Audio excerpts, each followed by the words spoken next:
In this simple video tutorial, I'm going to share with you how you can restore deleted contacts from your iPhone. You can simply get back deleted contacts from your iPhone in just few simple steps. To do this, simply log into your iCloud account on Safari. It can either be any other browser of your own choice. On iCloud.com homepage, tap right here on your profile icon.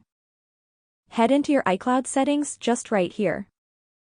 On this page, tap on these two lines just right here. Select Data Recovery. On this page, scroll down onto the option of Restore Contacts. You will see all deleted contacts from your iPhone within the last 30 days. Tap on Restore and the selected contact will get recovered back to your phone contacts. That's how easy it is to get your deleted phone numbers back to your contacts list. If you have any questions, just let me know in the comments section down below. Please don't forget to leave a like, share and subscribe for more video tutorials like this one.